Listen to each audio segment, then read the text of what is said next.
தமிழகத்திற்கு ஒரு புயல் சின்னம் வரப்போகிறது. அந்த புயலுக்கு பெயர் என்னவா இருக்கும் அப்படின்னு நெறைய பேர் பல கேள்விகள் கேட்டிருந்தீங்க.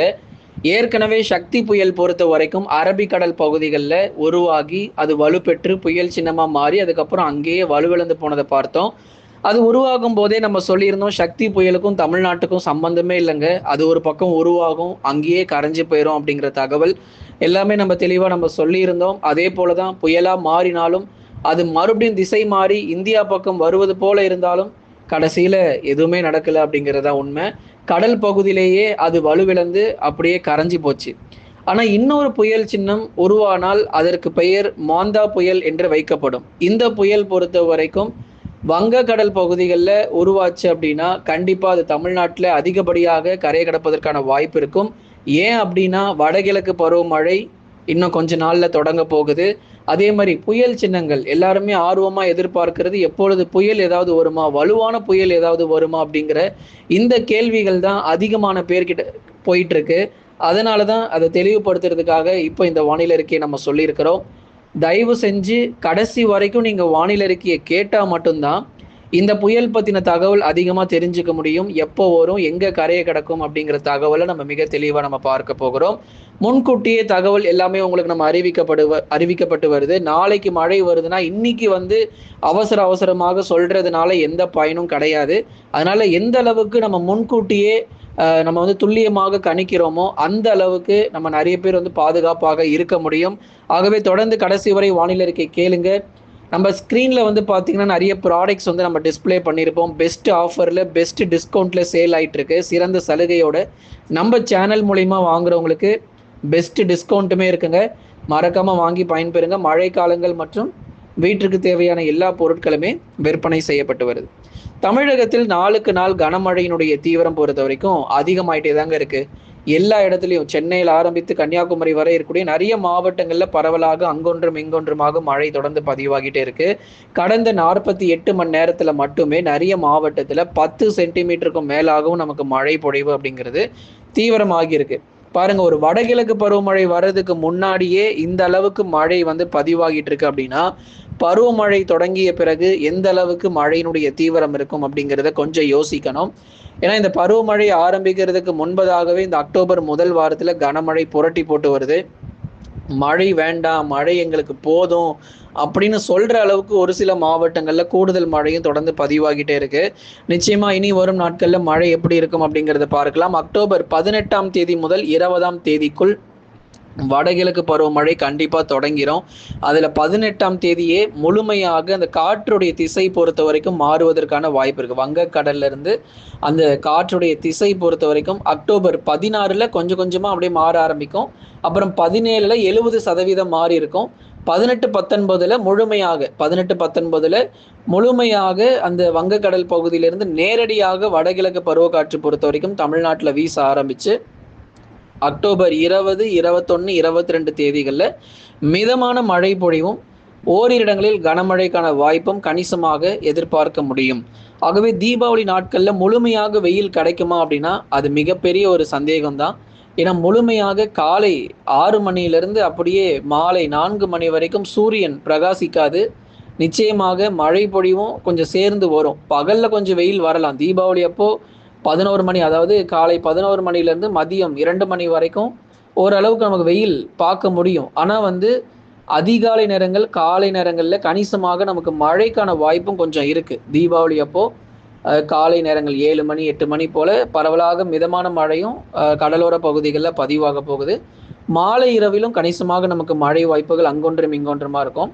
ரொம்ப வெள்ளப்பெருக்கு ஏற்படுற அளவுக்குலாம் மழை இல்லைங்க. ஓரளவு மிதமான மழை தான் தீபாவளி அப்போ நம்ம காத்திருக்கு. சரி, அதெல்லாம் ஒரு பக்கம் இருக்கட்டும். புயல் எப்போ வரப்போகுது அப்படிங்கிற தகவல் தான் நிறைய பேர் கேட்டீங்க. அதையும் நம்ம சொல்லிடுறோங்க. தொடக்க நிலையில் மிதமானது முதல் கனமழையாக பெய்தாலும் நாட்கள் செல்ல செல்ல கனமழை ரொம்ப ரொம்ப இன்னும் தீவிரமாக இருக்கும். ஆரம்பத்துல கொஞ்சம் அப்படிதாங்க இருக்கும். வடகிழக்கு பருவமழை தொடங்கணும்னேவா எப்பயுமே வெள்ளம் வந்துடும்? கண்டிப்பா இல்லை. ஆரம்பத்துல கொஞ்சம் மிதமானதுலேருந்து கனமழை, அப்புறம் கன முதல் மிக கனமழை, அப்புறம் மிக கனமழை முதல் அதி கனமழைன்னு கொஞ்சம் கொஞ்சமா மழை தீவிரமாகி நவம்பர் மாதத்துல முழுமையாக நம்மள வெள்ளத்துல மூழ்கடிக்கும். அதுல மிகப்பெரிய ஆபத்தான தேதிகள், ரொம்பவே நமக்கு ரொம்ப டேஞ்சர் அப்படின்னு சொல்லக்கூடிய அந்த ஆபத்தான தேதிகள் என்னென்ன நவம்பர் மாதத்துல அப்படிங்கிறத பார்க்கலாம். எப்போது புயல் சின்னங்கள் உருவாகும்? நவம்பர் 2வது வாரத்தில் வலுவான, அதாவது நல்ல ஒரு தீவிரமான அல்லது வலுவான தாழ்வு பகுதிகள் உருவாகும். உருவாகி அப்படியே நமக்கு நவம்பர் 3வது வாரத்தில் இன்னும் அதிகமான மழை கிடைக்க வாய்ப்பு இருக்கு. அதுல தேதிக்கு மறக்காம குறிச்சுக்கோங்க. நவம்பர் 17 முதல் 21 வரைக்கும். இது மிக மிக ஒரு முக்கியமான ஒரு நாட்கள் தமிழ்நாட்டில்.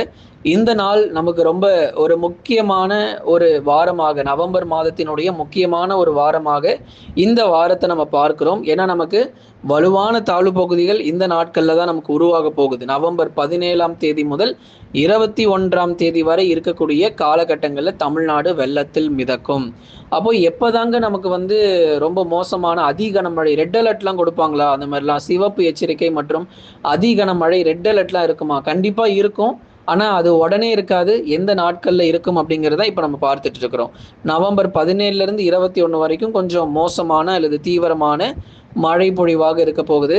ஆகவே அடுத்ததாக நவம்பர் இறுதியிலும் நமக்கு மழை தொடர்ந்து நீடிக்க போகுது. நவம்பர் முதல் வாரங்கள், 2வது வாரம்லாம் எப்படி இருக்கும்னா, ஒரு தாழ்வு பகுதி உருவாகும், தாழ்வு மண்டலமாக வலுப்பெறும், அப்படியே கரையை கடந்துரும். அது புயலாக மாறாது. முதல்ல உருவாகக்கூடிய தாழ்வு பகுதி புயலாக மாற வாய்ப்பே இல்லைங்க. 2வதா உருவாவது பாருங்க, அதுதான் நமக்கு கொஞ்சம் வலுவான ஒரு தாழ்வு பகுதியாக அமைய போகுது. நவம்பர் முதல் வாரம் 2வது வாரம்லாம் வர்றது எல்லாமே சாதாரண ஒரு கனமழை, மிக கனமழை, ஒரு தாழ்வு பகுதியினால, ஒரு தாழ்வு மண்டலத்தினால வரக்கூடியதுதான். ஆனால் நவம்பர் 17லேருந்து 21 வரைக்கும் இருக்கக்கூடிய நாட்கள் கொஞ்சம் ஒரு சிந்திக்க வேண்டிய ஒரு நாட்களாக இருக்கு. மழை பொழிவுகள், மழை தீவிரம் மிக கடுமையாக இருக்கும். இந்த புயல் வங்கக்கடல்ல உருவாச்சு அப்படின்னா அதற்கு பெயர் மான்தா புயல் அப்படின்னு சொல்லி வைப்பாங்க. இன்னும் உங்களுக்கு நாட்கள் நிறைய இருக்கு அப்படிங்கிறதுனால அதை பத்தி நம்ம இன்னும் வரும் நாட்களில் இன்னும் தெளிவுபடுத்தி நம்ம சொல்றோம். இந்த சைக்ளோன் பொறுத்த வரைக்கும் வங்கக்கடல்ல உருவாச்சுன்னா கண்டிப்பா தமிழ்நாட்டுக்கு தாங்க. ஏன்னா நமக்கு சாதகமான சூழ்நிலைகள் நமக்கே அதிகமாக இருக்கு. அக்டோபர் இறுதி மற்றும் நவம்பர் முதல் வாரங்களில் பரவலாக கன முதல் மிக கனமழை மட்டும் எதிர்பார்த்தா போதும். நவம்பர் 2வது வாரத்திலிருந்து தான் நம்ம கொஞ்சம் கொஞ்சம் இல்லை, ரொம்ப எச்சரிக்கையாகவே இருக்கணும். அதிலும் குறிப்பாக கடலோர மாவட்டத்தில் இருக்கிற தாழ்வான பகுதிகள்லாம் ரொம்பவே கவனமாகவும் மிகுந்த எச்சரிக்கையாகவும் காணப்படணும் அப்படிங்கிறத நம்ம சொல்லிடுறோம். அடுத்த ஆண்டு ஜனவரி வரை வடகிழக்கு பருவமழை நீடிப்பதற்கான வாய்ப்புகள் இருக்கு. அதனால ஏதோ ஏதோ ஒரு மாதமோ இல்லை அல்லது 1.5 மாதமோ பருவமழை வந்துட்டு போறது கிடையாது. அடுத்த வருஷம் ஜனவரி 20ஆம் தேதி வரைக்கும் வடகிழக்கு பருவமழை கண்டிப்பா இருக்கும். பொங்கல் முடிகிற வரைக்கும் நமக்கு மழை தொடர்ந்து நிறைய காத்திருக்கிறது. கிட்டத்தட்ட 5 முதல் 7 காற்றழுத்த தாழ்வு பகுதிகள் உருவாகும். அதுல வலுவானது 2, 3 உருவாகிறதுக்கான வாய்ப்பு இருக்கு. முதற்கட்டமாக நவம்பர் மாதத்துல குறுகிய காலகட்டங்கள்ல, அதாவது ஒரு வாரத்திலே நிறைய சென்டிமீட்டர், அதாவது கிட்டத்தட்ட 20-30 சென்டிமீட்டர் மழை பொழிவுகள் அந்த ஒரு தாழ்வு பகுதியிலிருந்து மட்டுமே கிடைக்கும். நவம்பர் 2வது 3வது வாரத்தில் உருவாகிற அந்த ஓரிரு தாழ்வு பகுதியிலிருந்து மட்டுமே அதிக அளவு நமக்கு மழை பொழிவு ரொம்ப தீவிரமாக இருக்கும் அப்படிங்கிறதுல மாற்று கருத்து இல்லை. ஆகவே தொடர்ந்து நண்பர்களே, நீங்க எல்லாருமே மறக்காம லைக் பண்ணுங்க. யாரெல்லாம் இன்னும் சப்ஸ்கிரைபே பண்ணாம இருக்கீங்களோ எல்லாருமே சப்ஸ்கிரைப் பண்ணி வச்சுக்கோங்க. நீங்க சப்ஸ்கிரைப் பண்ணா மட்டும்தான் மழையிலிருந்து தப்பிக்க முடியும்.